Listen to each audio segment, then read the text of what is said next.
Welcome to 69th episode of global and Indian affairs. तो चलिए जल्दी से 12 जुलाई के करंट इवेंट्स देख लेते हैं। तो सबसे पहला इवेंट क्या है? Nation NABARD foundation day. तो नेबार्ड फाउंडेशन डे कब ऑब्जर्व किया जाता है? 12 जुलाई। The 42nd foundation day of national bank for agriculture and rural development. ठीक है, तो 42nd फाउंडेशन डे जो है इस साल 2023 में ऑब्जर्व किया गया। इसका national bank for agriculture and rural development. ठीक है, NABARD stands for National Bank for Agriculture and Rural Development. NABARD has two main functions, financial and developmental. तो आपको पता ही होगा आरबीआई के साथ NABARD का क्या रोल है। ठीक है, प्राइमरीली फोकस करती है on agriculture and rural development पे। एंड इसका जो फंक्शंस है तो financial and development related functions है प्राइमरीली। ठीक है, एंड उसके साथ इसके कुछ सुपरवाइजरी फंक्शंस भी होते हैं। तो फाइनेंशियल एंड डेवलपमेंट फंक्शंस में क्या क्या आ जाते हैं? फाइनेंशियल फंक्शंस में आ जाता है refinancing agricultural loans, providing short term loans to state cooperative banks and regional rural banks, and making loans and advances using stocks and promissory notes as security. ठीक है, और डेवलपमेंट फंक्शंस में क्या आ जाता है? Creating institutions, creating credit programmes, promoting science and technology and coordinating rural credit agencies. ठीक है, सो फाइनेंशियल फंक्शंस में बेसिकली लोन प्रोवाइड करना, इनको प्रोवाइड करना जो स्टेट कोऑपरेटिव बैंक्स होते हैं या फिर रीजनल रूरल बैंक्स होते हैं। ठीक है, तो वो बेसिकली जो भी रूरल सेक्टर है या एग्रीकल्चरल सेक्टर है उनको टैकल करते हैं, ये स्टेट कोऑपरेटिव बैंक्स बोले या रीजनल रूरल बैंक्स बोले। एंड उनको शॉर्ट टर्म लोन्स देने का काम या फिर एग्रीकल्चरल लोन्स देने का काम है नेबार्ड का फाइनेंशियल फंक्शन। ठीक है, एंड साथ में डेवलपमेंट फंक्शन में क्या आ जाता है? जैसे कोई एक इंस्टीट्यूट बनाना। ठीक है, तो इंस्टीट्यूशन किसी भी तरीके का हो सकता है, मे बी एक छोटा सा कोऑपरेटिव बैंक या रीजनल रूरल बैंक खोल देना, या फिर कोई भी किसी भी तरीके का फाइनेंशियल इंस्टीट्यूशन, या फिर स्पेशल पर्पस व्हीकल्स। ठीक है, या फिर कोई भी तरीके का क्रेडिट प्रोग्राम्स। ठीक है, तो गवर्नमेंट का काफ़ी सारे स्कीम्स रिलीज होते रहते हैं, तो वो स्कीम्स के अंतर्गत जो भी एग्रीकल्चरल या रूरल डेवलपमेंट रिलेटेड प्रोग्राम्स होते हैं उनको पहुंचाना लोगों तक। ठीक है, जिनको एक्चुअली उनका ज़रूरत है। फिर साइंस एंड टेक्नोलॉजी, तो साइंस एंड टेक्नोलॉजी के बिना तो आजकल कुछ होता नहीं है। सो एग्रीकल्चरल सेक्टर में भी डिफरेंट साइंस एंड टेक्नोलॉजी का मतलब को इंक्लूड करना या यूज़ करना। ठीक है, and coordinating rural credit agencies. ठीक है, तो coordinating with the rural credit agencies, तो छोटे छोटे ग्राम में ग्रामीण विकास बैंक या फिर कोई भी छोटा छोटा जो क्रेडिट एजेंसीज होते हैं रूरल एरियाज में उनके साथ कोऑर्डिनेट करना। ठीक है, तो ये आ जाता है फाइनेंशियल एंड डेवलपमेंटल फंक्शंस के अंतर्गत। साथ में सुपरवाइजरी फंक्शंस भी होते हैं, responsible for inspecting regional rural banks and cooperative banks, and it must be consulted by RBI before granting permission to open a new branch। ठीक है, तो basically regional rural banks and state cooperative bank जो है उनको supervise करना। ठीक है, उनके ऊपर आता है नेबार्ड। और अगर कोई इनमें से कोई भी बैंक अगर ब्रांच खोलना चाहता है, ठीक है, तो वो आरबीआई के साथ ऑब्वियसली उनको कोऑर्डिनेट करना पड़ता है या परमिशन लेना पड़ता है before opening a new branch. ठीक है, in 2018, Union Government passed the NABARD Amendment Bill 2017, which increased NABARD's authorized capital from 5,000 crore to 30,000 crore। तो पहले 5,000 करोड़ का इसका ऑथराइज्ड कैपिटल था, अभी क्या है 30,000 करोड़ हो गया। ठीक है, नेबार्ड का फॉर्म किया गया था 12 जुलाई 1982। तो जैसे कि मैंने बताया इस साल 42nd फाउंडेशन डे ऑब्जर्व किया जा रहा है। सो 12 जुलाई 1982 में फाउंड किया गया था on the recommendations of B Sivaraman committee. ठीक है, by act 61 1981 of parliament.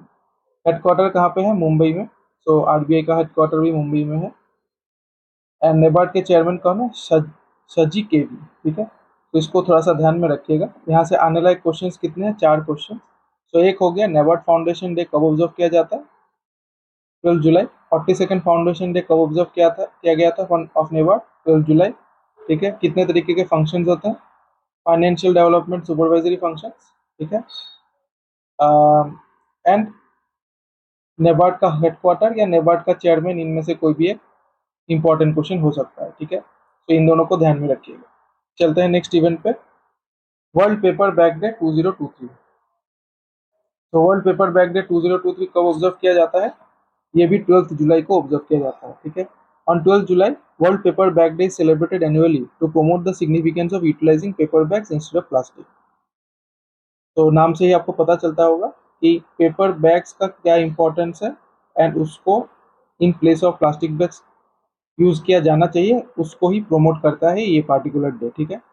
It acts as a reminder of the value of making environmentally friendly decisions in daily life and motivates people and companies to switch to more sustainable options, ठीक है। तो paper bags काफ़ी sustainable होता है, किसी तरह का pollution नहीं करता है, किसी तरीके का ड्रेनेज ब्लॉकेट नहीं करता है, ठीक है। ओशियंस में डंप करने से प्लास्टिक पोल्यूशन नहीं होता है, ठीक है। पेपर जो है वो तो बेसिकली मिक्स हो जाएगा, पानी में डालने से मिक्स हो जाता है, या फिर एनीवे मतलब मेन उद्देश्य यही है कि किसी तरीके का कोई भी तरीके का पोल्यूशन नहीं होता, ठीक है। तो इसीलिए पेपर बैग्स को प्रमोट करने का उद्देश्य है इस day. The history of paper bags can be traced back to the 19th century when the first paper bag machine was invented by Francis Wool। तो फर्स्ट पेपर बैग मशीन किसने invent किया था? Francis वोल ने इन 1852। In 20th century, use of plastic bags became popular as they were more convenient and cost effective. In 1999, San Francisco banned the usage of plastic bags in grocery stores and pharmacies. The city became the first place in the world to outlaw the use of plastic bags. तो basically San Francisco जो है 1999 में सबसे पहले plastic bags को ban किया था, ठीक है। तो इसको ध्यान में रख सकते हैं। थीम फॉर 2023 क्या है? If you are fantastic do something dramatic to cut the plastic, use paper bags. Theme काफी बड़ा है, मुझे नहीं लगता आएगा। यहाँ से मैंने मेनली एक ही क्वेश्चन मुझे लगता है कि आने का चांसेस है कि वर्ल्ड पेपर बैग डे कब ऑब्जर्व किया जाता है? जुलाई 12 को। बाकी ये जो है फ्रांसिस वोल इन 1852 जिन्होंने first paper bag machine invent किया था, ये आपकी जनरल अवेयरनेस के लिए है। साथ में सैन फ्रांसिस्को जो 1999 में बैन किया था यूज ऑफ प्लास्टिक बैग्स, ये भी आपकी जनरल अवेयरनेस के लिए, ठीक है। चलते हैं नेक्स्ट क्वेश्चन में, सॉरी नेक्स्ट इवेंट में। तो union minister of ports shipping and waterways Sarbananda Sonowal inaugurated the indigenous differential global navigation satellite system DGNSS सागर संपर्क। तो union minister of ports shipping and waterways Sarbananda Sonowal ने इनॉग्रेट किया है differential global navigation system satellite system DGNSS का सागर संपर्क, ठीक है। DGNSS is a terrestrial-based enhancement system which corrects the errors and inaccuracies in the Global Navigation Satellite System (GNSS), allowing for more accurate positioning information. So basically ये एक GNSS का enhanced version है जिसमें कुछ डिफरेंशियल फॉर्मूलाज या methods use किए जाते हैं, ठीक है। तो GNSS का इनएक्यूरेसीज है उनको करेक्ट करने के लिए, ठीक है। हमको क्या ध्यान में रखना है कि DGNSS का सागर संपर्क किसने रिलीज किया या फिर किसने इनॉग्रेट किया? सर्बानंद सोनोवाल ने, ठीक है। और ये कहाँ पे यूज होगा? Primarily ports shipping and waterways में, ओके।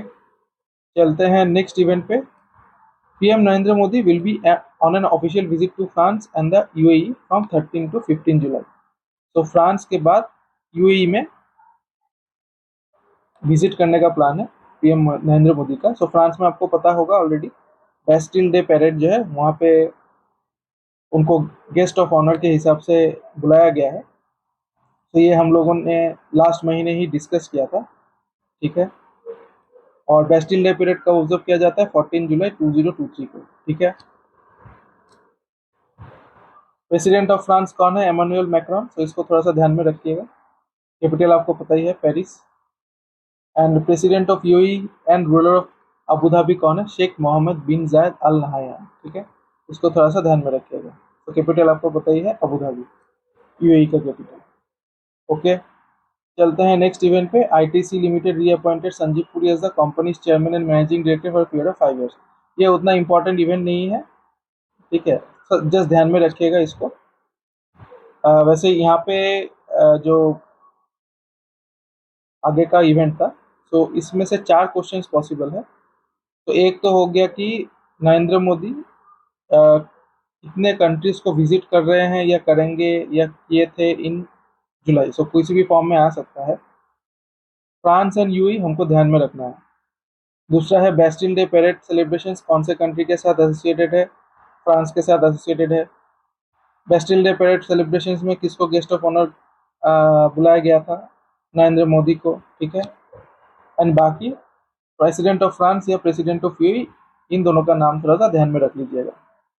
चलते हैं अगले इवेंट पे।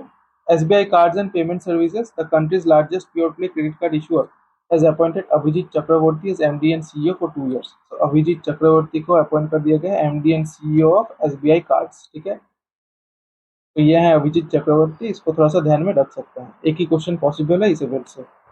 चलते हैं नेक्स्ट इवेंट पे। Reserve Bank of India is set to implement interoperability between central bank digital currency and united payments interface by the end of this month. तो RBI जो है वो सीबीडीसी एंड यूपीआई, ठीक है, दोनों में क्यूआर कोड का फैसिलिटी इंक्लूड कर रही है, ठीक है। तो सीबीडीसी में आप पेमेंट्स, मतलब सीबीडीसी के थ्रू आप पेमेंट्स कर सकते हैं using QR code. So basically वो यूपीआई के साथ लिंक हो जाएगा और थ्रू क्यूआर कोड आप पेमेंट्स कर सकेंगे थ्रू द सीबीडीसी ऐप या फिर जो भी आपके पास अवेलेबल है, ठीक है। तो इसको थोड़ा सा ध्यान में रख सकते हैं, उतना इम्पोर्टेंट नहीं है।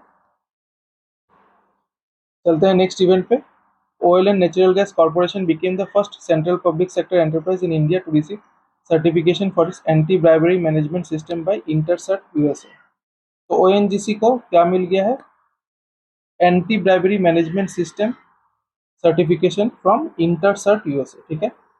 तो इसको डेफिनेटली ध्यान में रखिएगा, आने का चांसेस है, मीडियम चांसेस है, बिकॉज ये फर्स्ट सीपीएससी बन गई है, यानी पीएसयू बन गई है जिसको ये सर्टिफिकेशन मिला है। चलते हैं नेक्स्ट इवेंट पे। Bangladesh in India launch trade transaction in rupees. तो बांग्लादेश और इंडिया ने अभी रुपीस में ट्रेड ट्रांजैक्शन करने का निर्णय ले लिया है। A move aimed at reducing dependence on US dollar, से यूएस डॉलर के ऊपर डिपेंडेंसी कमाने के लिए, ठीक है। This is the first time Bangladesh has done bilateral trade with a foreign country in addition to the US dollar. तो ये फर्स्ट टाइम है कि बांग्लादेश ने यूएस डॉलर के साथ किसी और एक करेंसी में, फॉरेन करेंसी में किसी देश के साथ ट्रांजेक्शन किया है, ठीक है। तो इसको थोड़ा सा ध्यान में रख सकते हैं। क्वेश्चन ऐसा आ सकता है कि recently which of the following countries launched a trade transaction in rupees with India, Bangladesh, ठीक है। The trade transaction cost during trade with India would reduce with the introduction of the taka rupee dual currency card. According to the latest official data from Dhaka, exports from Bangladesh to India amount to $2 billion, while Bangladesh imports from India are worth $13.69 billion. Bangladesh bank governor Abdul rough Talukdar. तो Abdul rough Talukdar जो है Bangladesh bank के governor है। Bangladesh bank जो है बांग्लादेश का central bank है, ठीक है। तो इसको थोड़ा सा ध्यान में रख सकते हैं। चलते हैं नेक्स्ट इवेंट पे। Sri Lanka spinner Wanindu Hasaranga and Australian women's team all rounder Ashleigh Gardner were named ICC player of the month. तो Wanindu Hasaranga and Ashleigh Gardner को बना दिया गया है ICC player of the month for the month of June, ठीक है। तो नाम को ध्यान में रखिएगा। एश्ले गार्डनर जो है वो became the first player to win 3 player of the month accolades, okay. And Wanindu Hasaranga जो है उन्होंने रिसेंटली एक खिताब जीता है। So basically he became the first spinner in history to take 3 consecutive 5 wicket hauls in ODI cricket. The first spinner in history to take 3 consecutive 5 wicket hauls in ODI cricket कौन है? वनिंदु हरसंगा, ठीक है। चलते हैं नेक्स्ट इवेंट पे। सो यहाँ से 3 question आने का पॉसिबल है। एक तो हो गया कि ICC player of the month किसको बनाया गया है, दूसरा स्पेसिफिक जो टाइटल्स दोनों ने अर्जन किया है, ठीक है। चलते हैं नेक्स्ट इवेंट पे। Odisha state cabinet approved Ama Odisha Naveen Odisha scheme with a proposed allocation of rupees 4,000 crore for the development of rural infrastructure and providing linkage to small and existing projects. So Odisha state cabinet ने अप्रूव किया है कि क्या आमा Odisha Naveen Odisha scheme, ठीक है, जिसका टोटल एलोकेशन है 4,000 crore. Scheme is a refurbished version of Ama Gaon Ama Vikas launch by the government in 2018। Anyway यहाँ से एक ही क्वेश्चन आने का पॉसिबल है, बट डेफिनेटली ये अमाउंट जो है इसको थोड़ा सा ध्यान में रखिएगा। चलते हैं नेक्स्ट इवेंट पे। The global multi dimensional poverty index was released by the United Nations Development Programme and the Oxford poverty and human development initiative. तो मल्टी डिमेंशनल पॉवर्टी इंडेक्स जो है वो UNDP and Oxford poverty and human development initiative इन्होंने release किया है, ठीक है। According to the 2023 release, 1.1 billion out of 6.1 billion people internationally live in acute multidimensional poverty across 110 countries. So 110 country में ये बेसिकली जो इंडेक्स है 110 कंट्री को अकाउंट करती है, उसके बेसिस में ये रिपोर्ट बनाया गया है। बोला जा रहा है कि 1.1 billion out of 6.1 billion people, nearly 18%, live in acute multidimensional poverty, ठीक है। Sub Saharan Africa accounts for around half of this, while South Asia accounts for some. तो 534 मिलियन पीपल जो है सब सहारन अफ्रीका से belong करते हैं, जो poverty below poverty या पॉवर्टी में रहते हैं, ठीक है। एंड साउथ एशिया से कितने हैं? 389 million. India saw 415 million people exiting poverty within just 15 years from 2005 to 2021. Latest figures show that poverty incidence has dropped to 16.4% in 1921. So current poverty Indian incidence कितने हैं? 16.4%. In just 4 years from 2010, more people exited poverty in China than live in UK. The report reveals that 25 countries, including Cambodia, Peru, and Nigeria, have successfully halved their global MPI values within the same 15-year period. So ये 25 country, जिसमें से Cambodia, Peru, Nigeria भी included है, वहाँ पे 15 साल में MPI values जो है काफ़ी इंक्रीज हो गया है, ठीक है। Have successfully half the global, increase नहीं हुआ, डिक्रीज हो गया है, सो रिड्यूस्ड बाय हाफ, ठीक है। एनीवे हमारे लिए यहाँ से एक तो इम्पॉर्टेंट ये है कि multi dimensional poverty index report जो है किसने रिलीज किया? UNDP and Oxford poverty and human development initiative ने। नेक्स्ट है कितने कंट्रीज जो है इस इंडेक्स में रिपोर्ट किए गए हैं, ठीक है, या फिर ये इंडेक्स कितने कंट्रीज को इंक्लूड करके बनाया गया है? 110 कंट्रीज। चलते हैं नेक्स्ट इवेंट पे। Odisha TV, an Odia based news station, introduces first AI news anchor to the world in Lisa. तो first AI news anchor Odisha TV ने लॉन्च किया है, जिसका नाम है लीजा। सो इसको थोड़ा सा ध्यान में रखिएगा, क्वेश्चन ऐसा आ सकता है कि recently AI news anchor named Lisa was introduced to the world by which of the following news station in India? Odisha TV, ठीक है। Earlier in March, the India Today group had also introduced their first AI news anchor Sona. So India Today group का जो AI है उसका नाम है सोना, जो मार्च में रिलीज हुआ था। चलते हैं नेक्स्ट इवेंट पे। Indian parashooters Rudransh Khandelwal and Nihal Singh won the gold and silver respectively in the P4 mixed 50-meter pistol SH1 category at the World Shooting Para Sports World Cup in Osijek, Croatia. तो Rudransh Khandelwal and Nihal Singh ने जीत लिया है gold and silver. इसमें P4 mixed 50 metre pistol SH1 category में world shoot para sports world cup में, ठीक है, जो कि हुआ था ओसीजेक, क्रोएशिया में। रुद्रांश खंडेलवाल जो है उन्होंने एक्चुअली वर्ल्ड रिकॉर्ड बनाया है, एंड पुराना जो वर्ल्ड रिकॉर्ड है जिसमें मनीष नरवाल ने गोल्ड जीता था एट 2020 टोक्यो पैरालंपिक गेम्स, उसको ब्रेक करके, ठीक है। एनीवे हमको दो चीज़ ध्यान में रखना है कि P4 mix 50 metre pistol SH1 में किसको गोल्ड मिला है in world shooting para sport world cup? Rudransh Khandelwal को, ठीक है। और दूसरा है किसने रिकॉर्ड ब्रेक किया है in the same category? Rudransh Khandelwal ने, ठीक है। और तीसरा यह है कि world shooting para sport world cup जो है कहाँ पे हेल्ड हुआ था? ओसीजेक, क्रोएशिया में। Avani Lekhara won gold in the R2 10 meter air rifle SH1 category. Swarup Unhalkar bagged a gold medal in men's 10 meter air rifle. India won all three medals, gold, silver and bronze in the mixed 25 meter pistol SH1. Rahul Jakar, Amir Ahmad Bhatt and Nihal Singh. So total जो है, हाँ total कितना medals हो गया देखिए। तो gold 1 2 3 4 gold हो गया, 4 गोल्ड, ठीक है। सिल्वर कितना हो गया? 1 सिल्वर, 2 सिल्वर, 2 सिल्वर हो गया। एंड ब्रॉन्ज कितना हो गया? 1 ब्रॉन्ज, ठीक है। सो अभी तक मुझे 4 5 6 7 टोटल 7 मेडल्स ही मिले हैं न्यूज़ में। अगर न्यूज़ टैली में कोई चेंजेस आता है तो मैं डेफिनेटली आपको बता दूंगा। चलते हैं नेक्स्ट इवेंट पे। Jammu Kashmir bank was felicitated for the best performance in CASA India, first runner up in small bank category at ICC emerging Asia banking conclave and awards 2022। तो ये ICC emerging Asia banking conclave and awards 2022 कहाँ पे held हुआ था? गोवा में। तो वहाँ पे best performance in CASA India award किसको मिल गया है? जम्मू एंड कश्मीर बैंक को। ठीक है, जम्मू एंड कश्मीर बैंक के एमडी एंड सीईओ कौन है? बलदेव प्रकाश। इसको थोड़ा सा ध्यान में रखिएगा, बैंकिंग एग्जाम्स में इंपॉर्टेंट हो सकता है। चलते हैं नेक्स्ट इवेंट पे। Tamil Nadu government announce roll out along with a list of categories of women who will be eligible to receive 1000 rupees monthly under its ambitious कलाइग्नर मगलिर उरिमय थिटम, इसका मतलब है कलाइग्नर विमेन्स एंटरटेनमेंट स्कीम। सो कलाइग्नर मगलिर उरिमय थिटम किसने, किस गवर्नमेंट ने या किस स्टेट ने लॉन्च किया है? तमिलनाडु में। ठीक है, women who will be considered eligible for the benefit should have an annual income, family income of less than 2.5 lakh and own less than 5 acres of wetland and 10 acres of dry land. The annual domestic power consumption should be less than 3,600 units. Each family can nominate one woman member on the ration card for the benefit. Any woman above 21 years of age is eligible to apply for the scheme. The government is allocated 7,000 crore for the scheme. So total कितना allocation किया गया है? 7,000 करोड़। ठीक है, it will be rolled out on September 15 on the birth anniversary of states first chief minister CN Annadurai.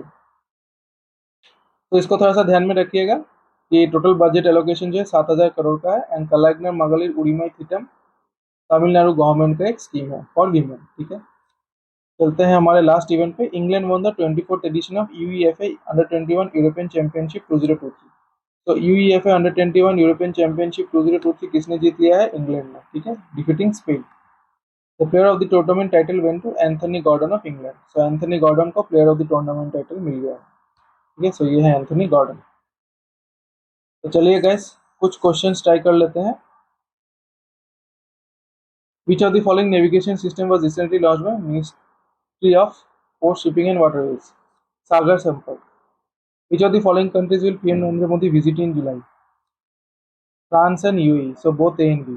Will visit या visited in July कैसे भी आ सकता है क्वेश्चन। सो अभी करंटली इवेंट हुआ नहीं है, जब हो जाएगा तब विजिटेड हो जाएगा। ठीक है, Who among the following is the president of France? Emmanuel Macron.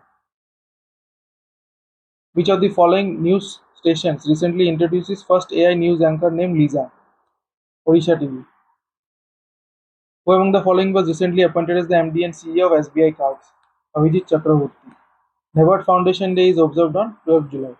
Which of the following PSUs recently became the first in India to receive certification for its anti-bribery management system by InterCert USA?